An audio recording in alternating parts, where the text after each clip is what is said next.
Hello everybody, my name is Ron, and I use these carts, 30-inch by 16-inch, that Harbor Freight sells to store transmission parts through my business when I'm refreshing and repairing Mendiola transmissions. You can pretty much put what you want in it if it's within the weight limit. But I've put enough of these together now that I thought maybe I'd show you how to do it for those of you that are maybe a little confused on the details, because the instructions aren't always really clear. This one is the smaller of the two that Harbor Freight sells. It's part number 58322. Like I said, once again, it's a 30-inch by 16-inch. It's capable of holding 500 pounds of material, so that usually works pretty good. The one thing that you need to understand, there's two trays. There's a top tray and a bottom tray, and when you go to put the wheels on, you would think that the first one out is going to be your bottom tray, and it's not. It's your top tray. So when you pull this out, just set this aside, because you're going to be using that a little bit later.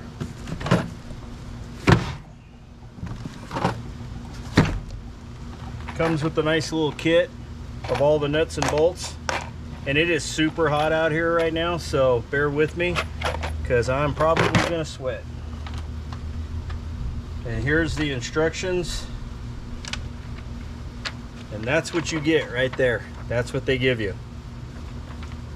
A little bit of a competency test, but they're actually really good carts. I'm pretty happy with them. Haven't always been a big huge Harbor Freight fan, but sometimes you get lucky. So here's the handle that it comes with. We're gonna set that aside, and then this is the bottom tray right here. So we will set our cardboard aside, and then the first thing I want to do is take my X-Acto knife that I have in my pocket, and I want to check my parts packages and make sure everything's here. Nothing worse than starting to put something together and you don't have all your components. So there's one wheel, two wheels, so those are straight wheels, and these are your swivels. So one recommendation I would give you, spray some lubricant into these bearings before you bolt them on. Makes them spin a whole lot easier.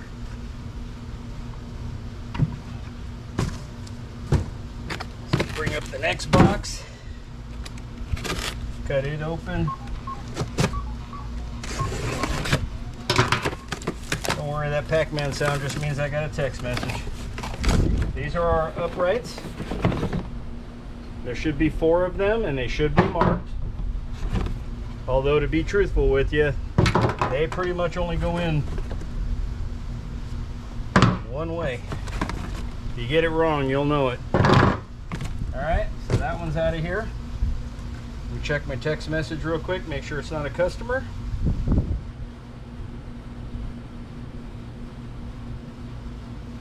Alright, it's my Snap-on dealer telling me he'll be here in a little while. So what I'm going to do is I'm going to pause this real quick, and I'm going to go get the tools I'm going to need and tell you what I'm going to use, and we'll get this party started.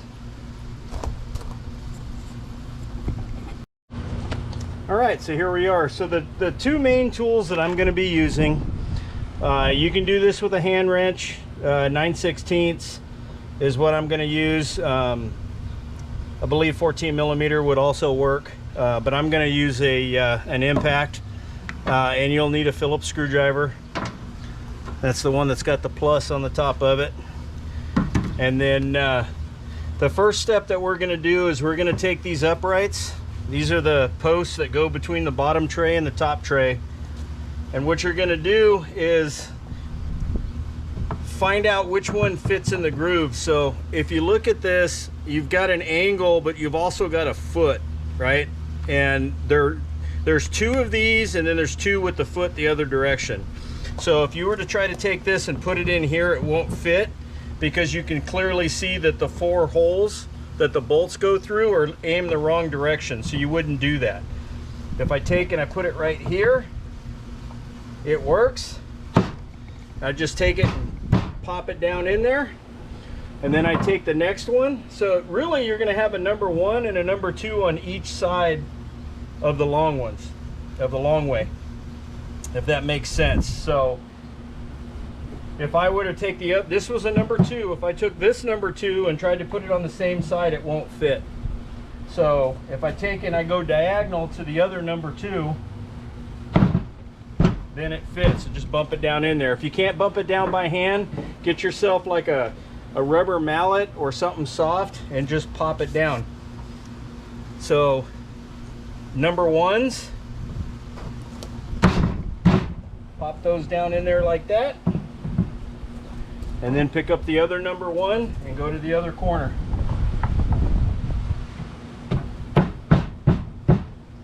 Okay, once that's done,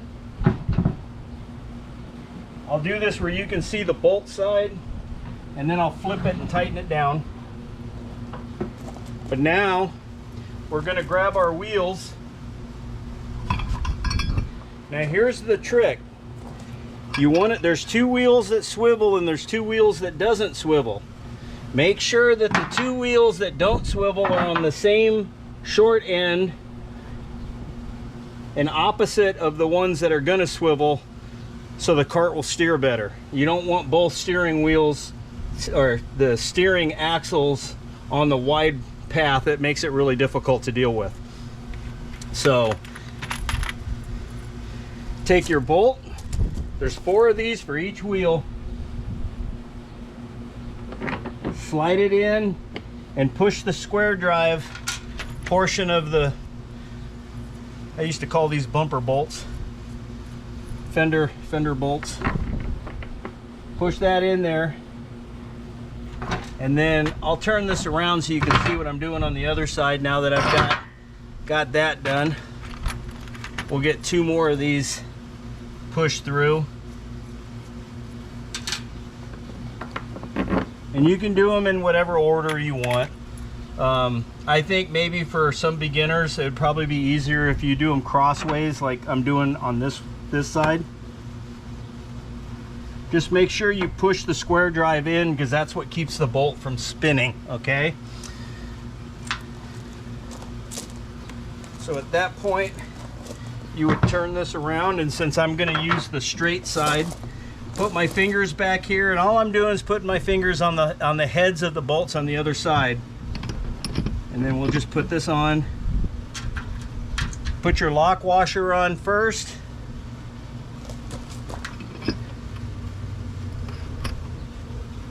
And then the nut.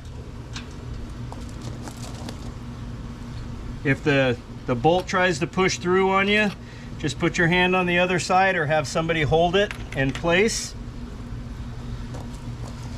And then this is the other non-turner. See how it fell off on that one? So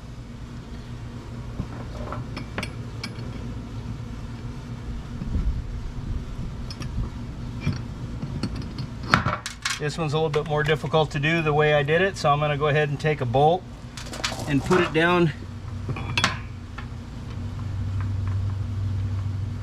in the cross section.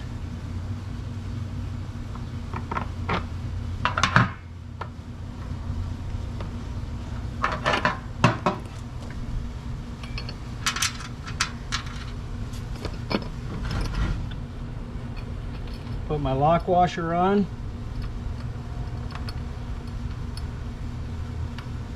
And then get the nut started. And then the same thing for this side. Now this bolt's not sticking through far enough for me. Probably because the plastic's not pushed up all the way. So I'm going to put my finger back here so that I can get maximum thread distance.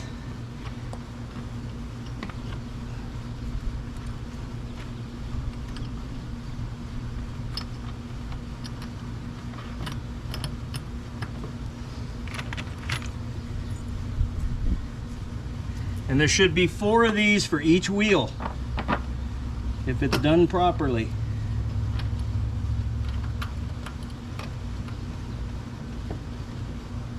All right.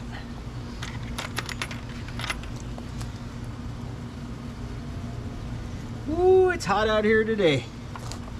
We are in the triple digits.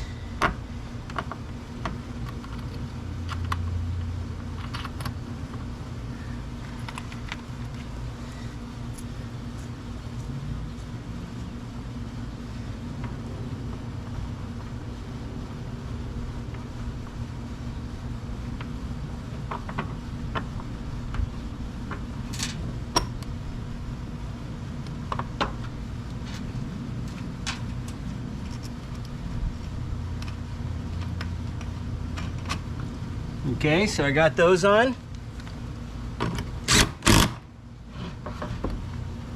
Just give them a little bit of tightness.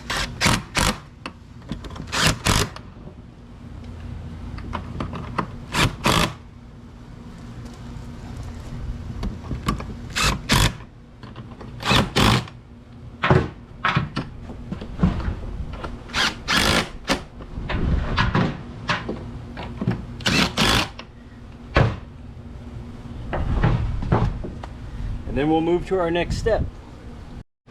All right, so now we're gonna go to the next step.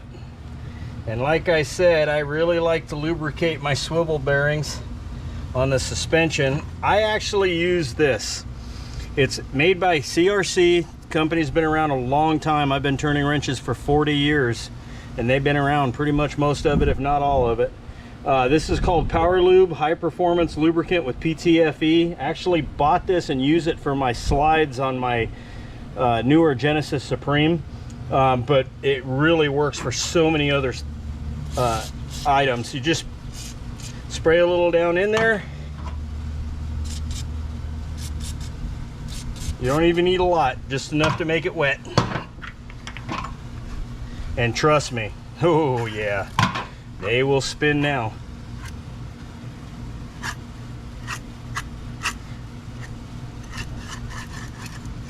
Okay, so I've already shown you how to do this from the other side, so I won't have to turn it around again, but let me go ahead and push these through.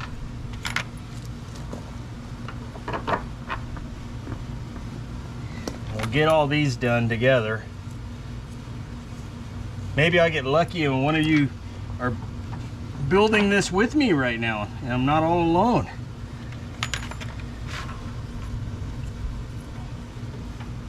I'm gonna probably end up with about 10 to 20 of these carts by the time it's all said and done, because I have every transmission I pull apart, I have to keep the parts separate from the other customers' transmissions, and this is just the easiest way to do it.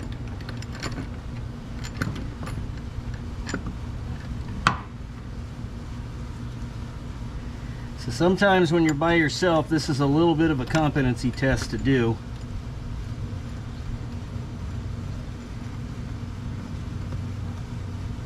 Get that on there. Once you get the first tire on, you can kind of work with the rest of it. And I'll tell you, they don't give you any extra hardware either. There's 4 bolts per wheel, that's what you get. No more, no less. So far I've never been missing a part out of a kit that's been sealed, so they're pretty accurate. Notice been turning wrenches so long I don't even have to look on the other side on where the hole's at. I pretty much know where it's at. So I don't know if you notice, I'm taking my finger and I'm putting pressure against this bolt. And what it does is it keeps it from wanting to easily push through to the other side temporarily until I can get the nut and washer on it. So that's a little trick for you.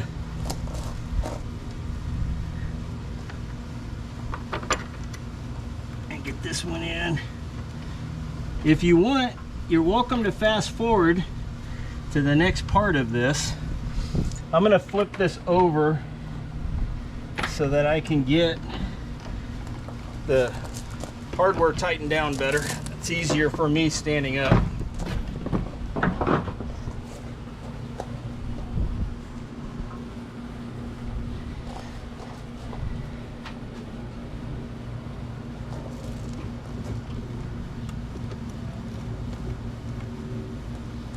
Woo.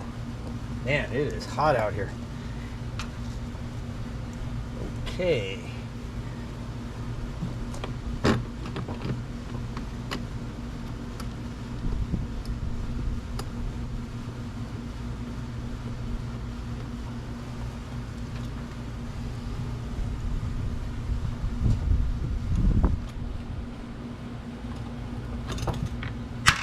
And sometimes you will drop hardware, just like that.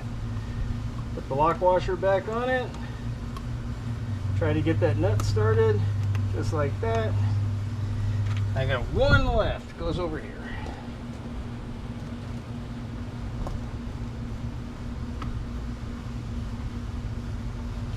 Doot, doot, doot, doot, doot, doot, doot, doot.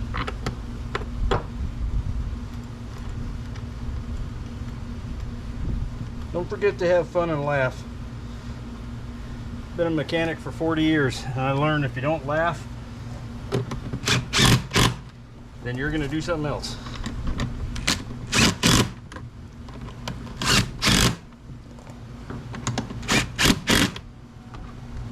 And I'm not tightening these down until the impact wrench stops.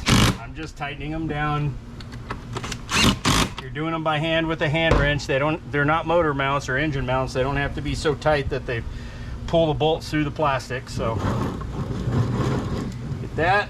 Okay, so the next step, and this is something y'all need to follow along with. Ooh, let me wipe a sweat from my brow here real quick. Thank you. All right, so this one kind of stumped me a couple of times because I did it without reading the instructions.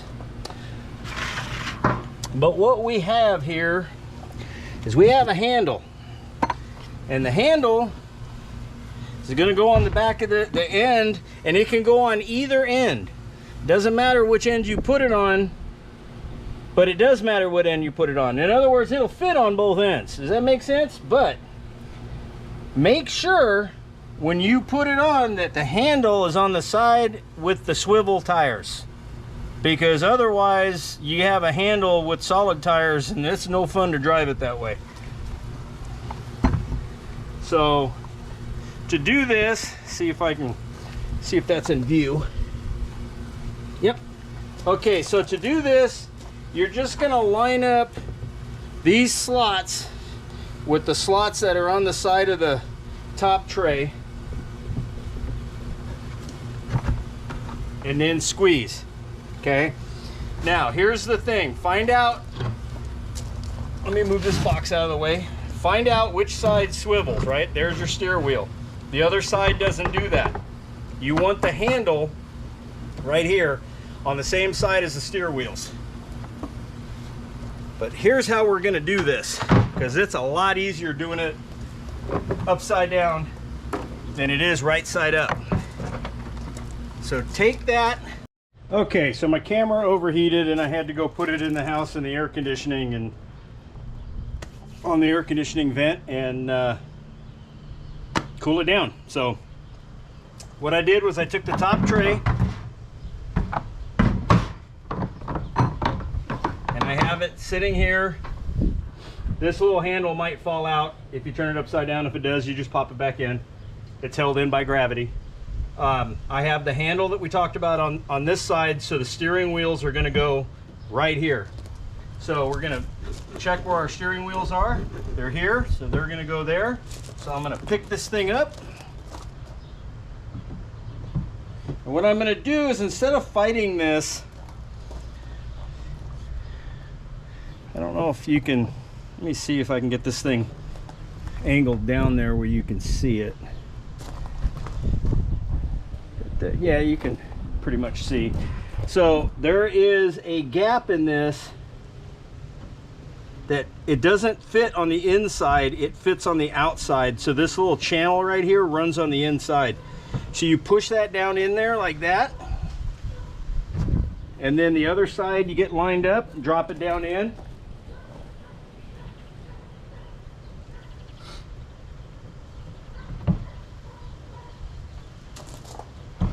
Do that with all 4 corners. I'm going to say that again. Do it with all 4 corners to the best that you can. And if they keep popping out, don't worry about it. You'll eventually win. Tap it. Make sure it's down. And then let me get you closer to the program. So I'm going to be taking these screws. Those are the screws that we're going to be using. It's pretty much all we have left. And I'm going to be taking my drill. And we're just going to drill them down in here. There's 3 in each corner.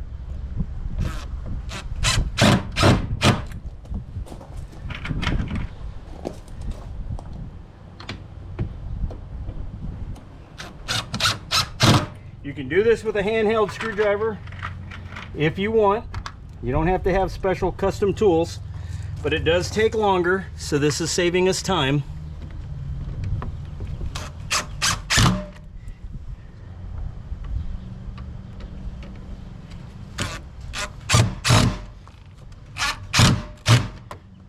That sound is the sound of my drill bit stripping inside these cheap screws.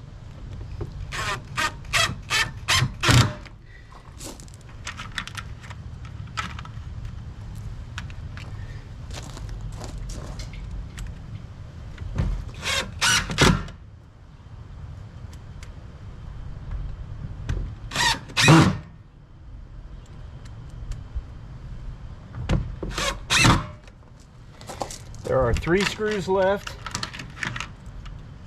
and then we got a cool little container to put parts in when we're done.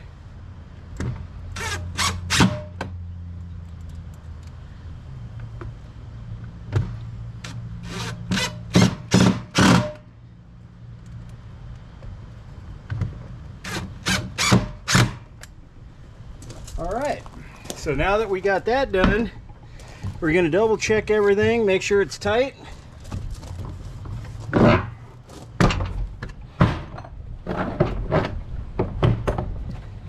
Make sure it rolls nice and smooth, it's nice and level.